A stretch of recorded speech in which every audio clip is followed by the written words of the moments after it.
ورجعنا من تاني. يا هلا ومرحبا بكل الناس. حبينا نرحب بيكم النهارده.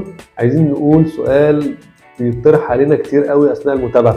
دكتور، اعمل جيم او اروح الجيم او اعمل دايت؟ ايه يا دكتور المسموح بالنسبه لي؟ ايه الاحسن يا دكتور؟ هل يا دكتور الجيم هيفيدني في الدايت ولا مش هيفيدني؟ تعالوا نفرق بين الجيم وبين الدايت. تعالوا نفرق بين الجيم وبين اي حاجه تانية. تعالوا نعرف وظيفه الجيم مع الجسم ايه بالظبط.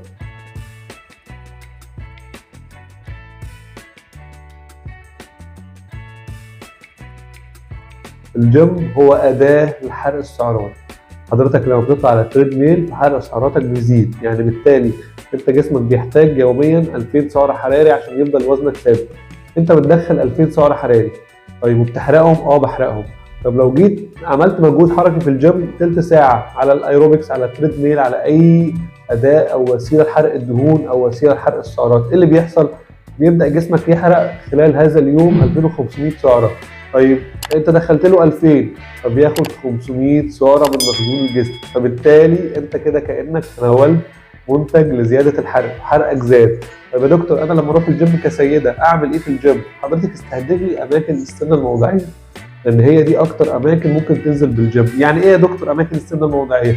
يعني حضرتك لو بتعاني من سمنه موضعيه موجوده في منطقه الذراعين، فممكن تستهدفيها عن طريق تمارين اعداد كبيره باوزان خفيفه. يعني لو حضرتك بتمسكي دمبل او بتمسكي اي ماشين او اي جهاز في الجيم، العبي تمارين تستهدف عضله الباي وعضله التراي، بس عدي اعداد كتيره وباوزان خفيفه جدا. ده هيزود حرق السعرات في المنطقه دي وهيزود حرق الدهون. حضرتك لو عندك مشاكل سمنه وضعيه في منطقه الارداف، ممكن حضرتك تستهدفي المنطقه دي عن طريق تمارين رياضيه.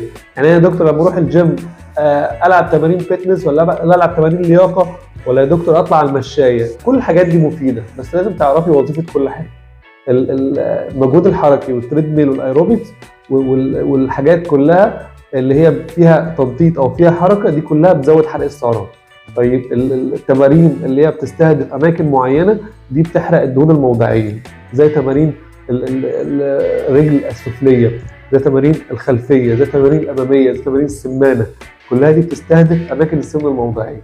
طيب تمارين الباي والتراي بتستهدف اماكن السمنه اللي في الدراع. تمارين الظهر برضه بتستهدف اماكن السمنه الموضعيه الموجوده في الظهر. تمارين البطن برضه بتستهدف اماكن السمنه الموضعيه الموجوده في منطقه البطن. يبقى احنا كده نقدر نعمل حرق للسعرات في الجيم ونزود حرقنا كاننا بنتناول منتج لزياده حرق السعرات. نقدر نستهدف اماكن السمنه الموضعيه. يعني ببساطه ما نقدرش ننكر دور الجيم الكبير في الرياضه، لكن لازم نكون عارفين بنعمل ايه. لازم يكون تحت اشراف كوتش او حد متخصص يدلك على الطريق الصحيح للاستفاده، اكبر استفاده من الجيم. شكرا.